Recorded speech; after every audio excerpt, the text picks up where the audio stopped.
ตัว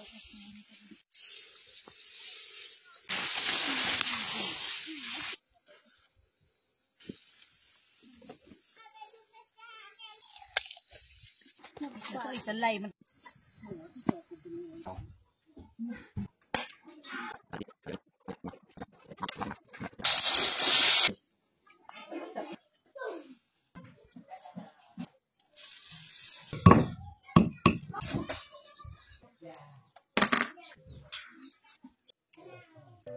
อย่าลืมกดไลค์กดแชร์และกดติดตามเด้อพี่น้อง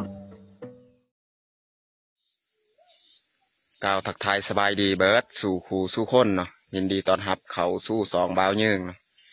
แล้วก็สำหรับมื้อนี้แมนข่อยพาเมียเข้าไปเก็บมักแตงก็คือมักแตงอันนี้แมนมักแตงของนาบ่าวนาสาวเนาะข้าเจ้ากะมาส่วนครอบครัวเฮาเนาะให้เข้าไปเก็บในให้ของข้าเจ้าไปเก็บมักแตงเนาะเพราะว่ามักแตงของข้าเจ้านี่น่าจะลายเนาะหรือว่าน่าจะลายครอบครัวเนาะข้าเจ้าส่วนเข้าไปเก็บมักแตงอยู่ให้ของเพิ่นเนาะก็เลยมื้อนี้นี่ข่อยพาเมียเข้าไปเก็บเนาะแล้วก็สีมาทายมาอัปเดตให้ของข้าเจ้านี่ว่าเข้าสลีของข้าเจ้านี่งามซำใดเนาะแล้วก็ตอนนี้เขาก็กำลังเดินทางตามทางและตามป่านี่แล้วก็จักหน่อยก็สีทายทุกคนได้เบิ่งตามให้ของข้าเจ้าเนาะว่าสิเป็นอะไรบรรยากาศยามเช้าๆเนาะโอเคไม่แต่ทุกคนติดตามเบิ่งติดตามชมกับพวกเฮาได้ยาวๆเลย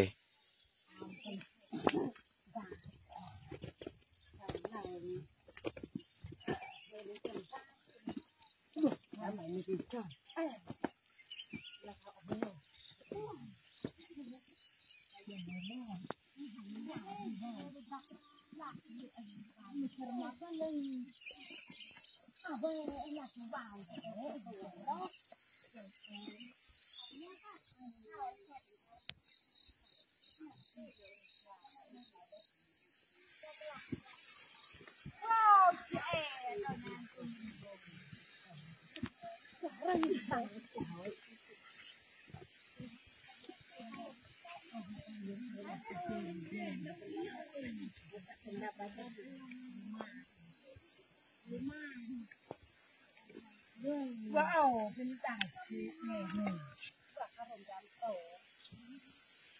หลอดประจำเอ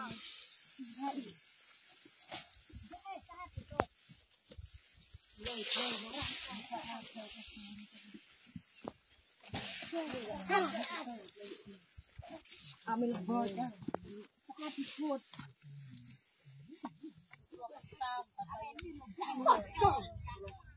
ตอนนี้เขากามาฮอดเทียงไฮพักจาก4-5 นาทีแล้วจึงคอยออกไปเก็บมักแตงนะนี่แหละไฮของเพิ่น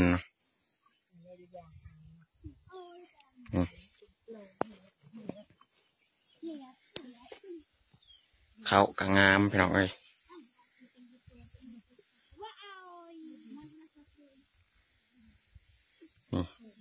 น่าจะแมนทั้งนั้นแหละจังนะเพราะว่าเห็นพูดต้นมักแตงลายแถวนั้นแถวนั้นแหละสิได้เลาะไปเก็บจังหน่อยนะ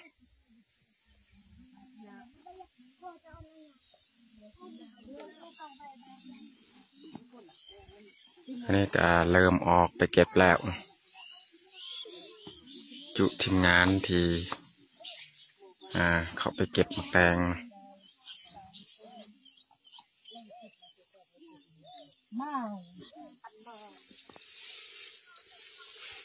ตอนนี้เขาก็เริ่มเข้าอยู่ในกลางไฮเลยนะเข้าไปซอกเก็บมักแตงแต่ว่าเมียก็ย่างไปแล้วเมื่อกี้ก็มีจุทีมงานพูดอยู่เทิงพี่น้องพูดน่าจะแม่นทั้งนั้นเนาะ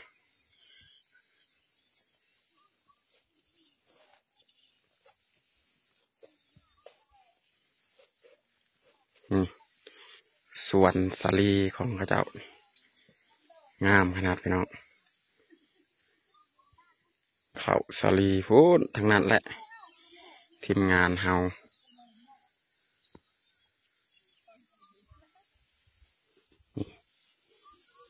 ทีมงานเก็บทั้งลุมนี่มักแตงนี่ลายนี่แต่เขาจะบอกเก็บมากเหลืองเขาจะหาเก็บมากน้อยๆมากอ่อนๆ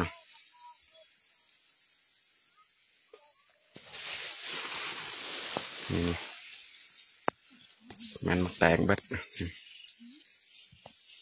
เขาปลูกปนกับเขาแหละปลูกปนกัน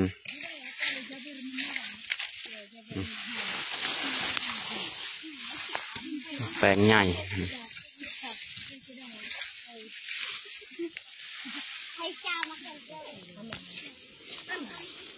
นี่พี่น้องเขาจะเก็บมาประมาณนี้แหละนี่มากโตเรื่องๆนี่เขาจะบอกเก็บนี่มากประมาณนี้แหละนี่เฮากับเมียนี่เอากระพานึงมาพอละเอาลาย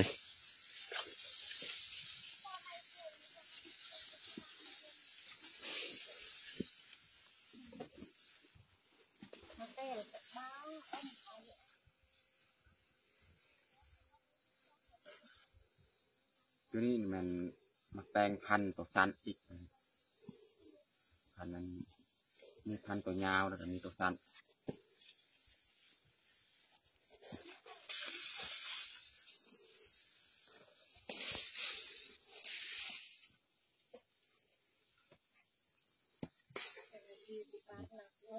เก็บมากน้อยๆเก็บมากินเลย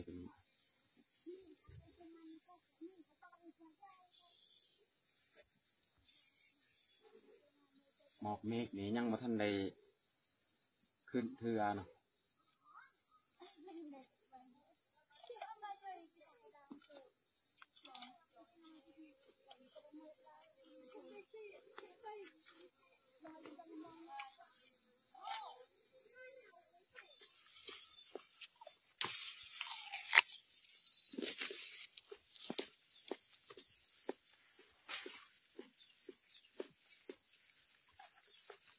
เอากับเมียนี่มันจะเลือกเก็บมากน้อย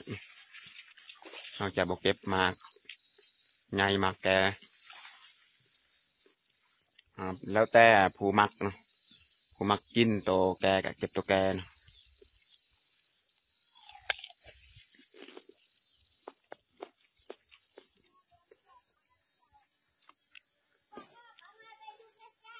นี่หน่วยงามๆเลยพี่น้องตำนี้ก็น่าจะพอแล้วเอากับเมียเอาลายแต่ว่าอยู่ให้ของเฮากับช่วงนี้ยังบ่ทันมีมักแตงแต่บ่ฮู้ว่าต่อไปนี่อาจจะมีสำเก็บกินนี่แหละว่าสิให้ผู้อื่นมาเก็บนี่บ่มีบ่คือให้ของบ่าวนาสาวนี้มักแตงค่อนข้างหลาย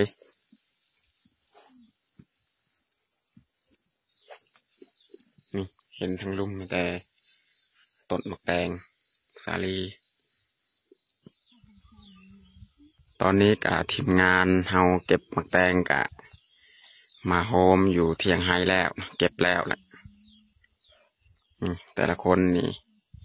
สู่คนสู่เต็มกระพาเลยจะเก็บ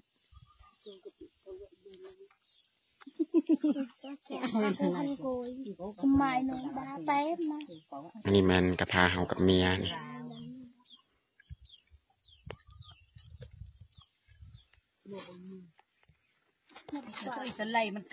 ตอนนี้กับทีมงานเฮากับเตรียมสีกลับแล้วบ้านี้เพราะว่าแต่ละคนกับเก็บมักแตงเรียบร้อยเนาะแต่เขาสีเตรียมเดินทางเนาะพูนพี่น้องหมู่บ้านเฮาเนี่ยมันทั้งลุ่มพูน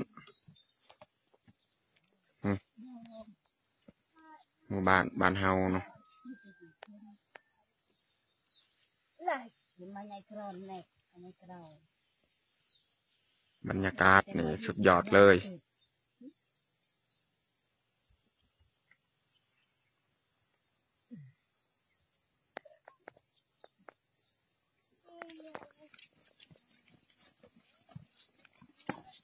ไอ้มาว่ะ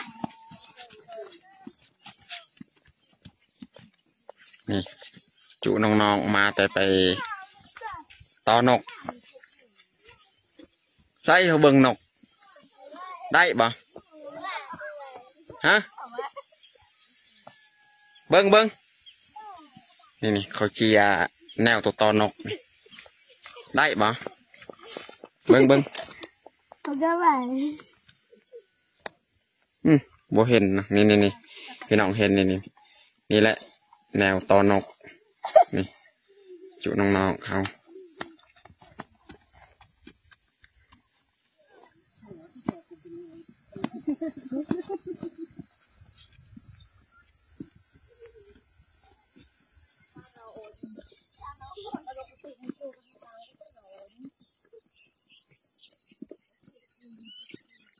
ตอนนี้ก็ใกล้สิฮอดบ้านแล้วพี่น้องหมู่บ้านเฮาเนี่ยมันไปทางนั้น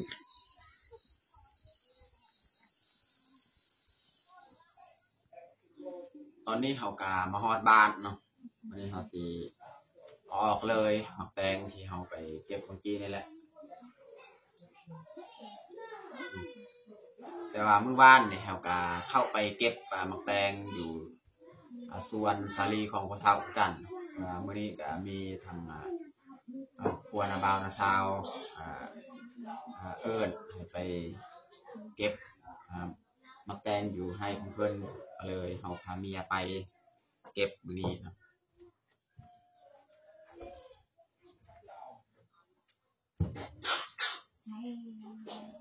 เดี๋ยวอื่นเฮาก็บ่ได้เก็บแต่เฮาจะเก็บหมักแตงเพราะว่าพักอื่นเขาก็บ่ได้บอกให้เฮามาเก็บแต่หมักแตงเขาก็เก็บแต่หมักแตงเอา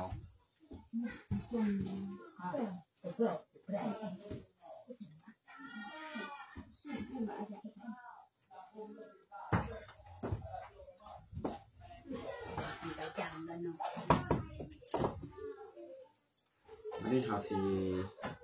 เอาหมักแตงนี่แหละมาเฮ็ดอาหารเที่ยงมื้อนี้ก็คือเฮาสิเอาหมักแตงนี่มาตำต้มเนาะสำหรับอาหารเที่ยงมื้อนี้เนาะเอาไข่2 หน่วยมาทอดเนาะแล้วก็ตำหมักแตงแล้วก็จักน้อยเฮาก็สิเอาหนังอีกมาจีเนาะจักเส้น1หรือว่า2เส้นเนาะ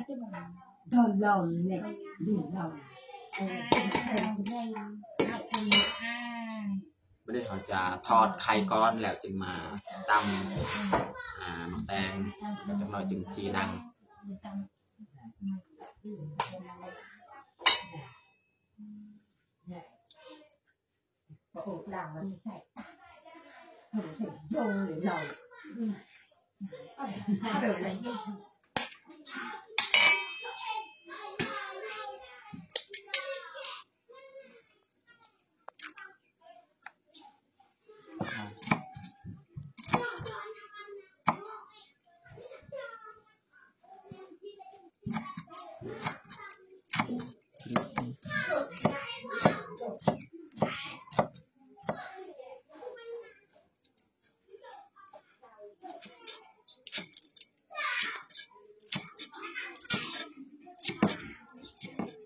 วันนี้เราจะเริ่มปรุงเลยเนาะ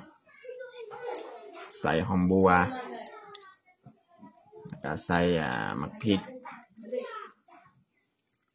แล้วก็ใส่กระเทียมใส่เป็นนัวใส่เกลือแล้วก็ใส่น้ำปลาอีกเราไปใส่ลายใส่น้อยนึงน้ำปลานะ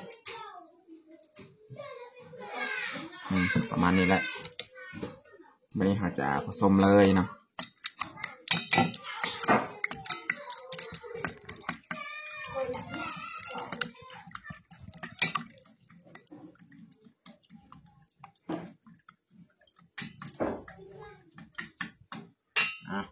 ร้อยนะครับสีเกียมทอดเลยบาดนี้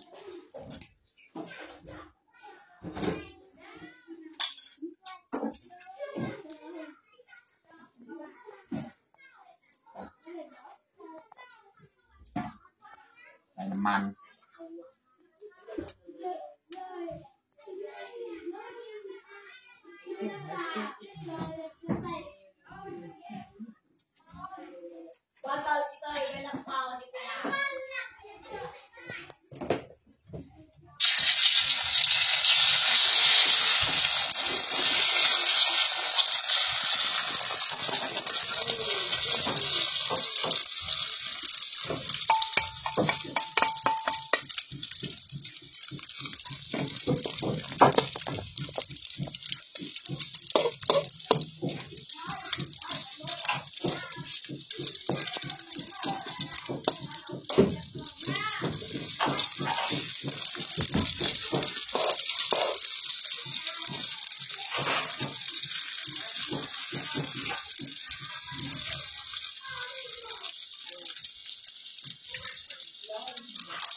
ตอนนี้กะเรียบร้อยทอดไข่น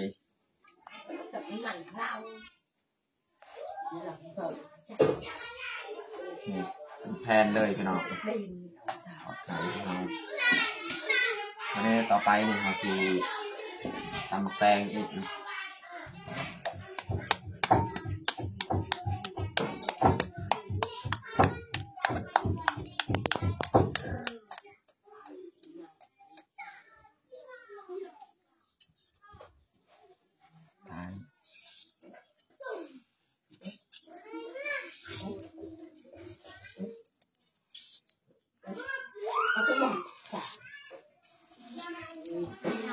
ตอนนี้ก็เรียบร้อยเอาผักหมักแตงของเฮา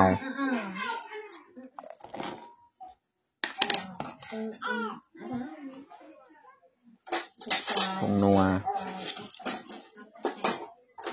เกลือนี่ใส่หน่อยนึงเพราะว่ามีปลาแดกจังหน่อยนะ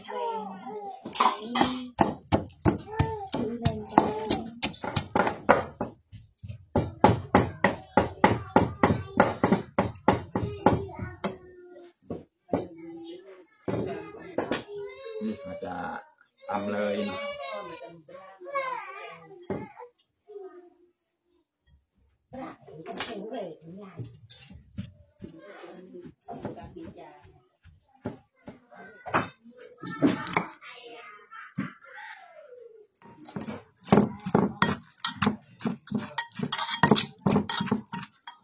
วันนี้เราจะใส่น้ำมะนาวเนาะพอละสินี้แล้วก็ใส่ปลาแดกพี่น้อง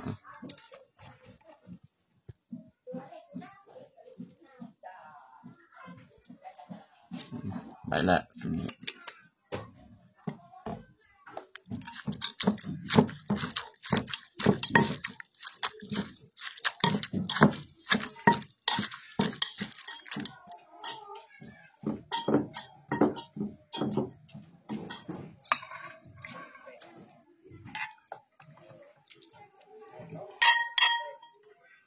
ตำหมักแดงพี่น้อง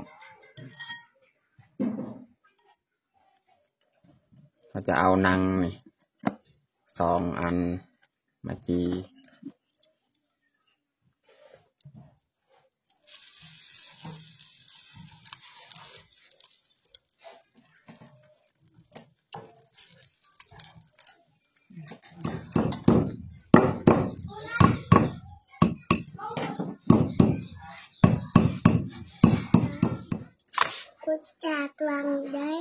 ตอนนี้ก็เรียบร้อยแต่งข้าวของเฮาชีนั่งแล้วก็ทอดไข่แล้วก็ตำมะแตงสำหรับอาหารเที่ยงของเฮากับบัดชำนี้แหละ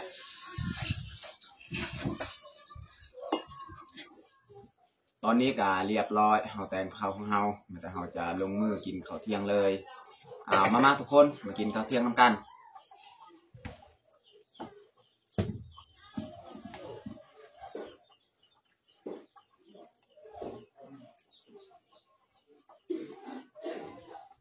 น้องพลอยนี่เดี๋ยวนี้นี่ส่วนน้อยแหละสิได้กินข้าวนำกันมักไปลิ้นไปเที่ยวตลอด